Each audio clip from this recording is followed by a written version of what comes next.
Hello bachcho, let's see this question. The question says that mark the correct alternative in each of the following questions. For some integer q, every odd integer is of the form. So बच्चों इस question में जो की concept use होने वाला है वो है नंबर 1 कि अगर हम किसी भी integer को any integer अगर हम 2 के साथ मल्टीप्लाई करते हैं तो जो अपने पास फाइनल आंसर आता है वो हमेशा इवन आता है।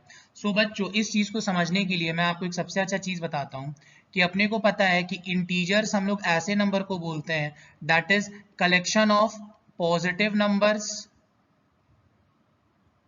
Zero and negative numbers. So इस सबके कलेक्शन को हम लोग क्या बोलते हैं बच्चों? इंटीजर्स। एंड एनी इंटीजर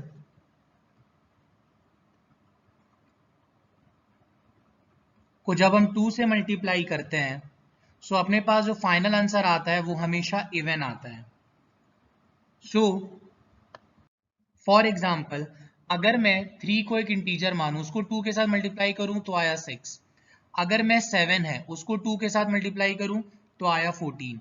अगर 8 है अगर मैं उसको 2 के साथ मल्टीप्लाई करूं तो आया 16। नंबर ऑड हो चाहे इवन हो, अगर हम उसको 2 के साथ मल्टीप्लाई करते हैं तो अपना फाइनल आंसर इवन आता है।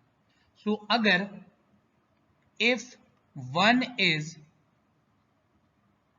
added to these even numbers,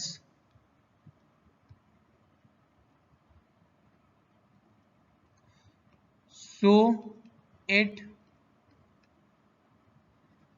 results in a odd number।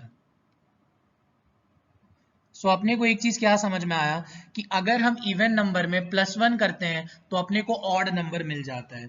So we can write for example अगर हम 2 इंटू 3 करें तो आंसर आया अपने पास 6। अगर हम उसमें +1 करें तो देखो अपने पास ऑड आ जा रहा है। जैसे मैंने ऊपर 7 इंटू 2 किया था और अगर मैं उसमें +1 कर देता हूं तो 7 इंटू 2 14, 14 में अगर मैं +1 कर देता हूं तो आ जाता है 15।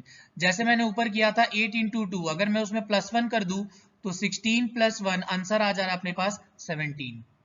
सो हम लोग ऐसा बोल सकते हैं बच्चों कि if q is any integer then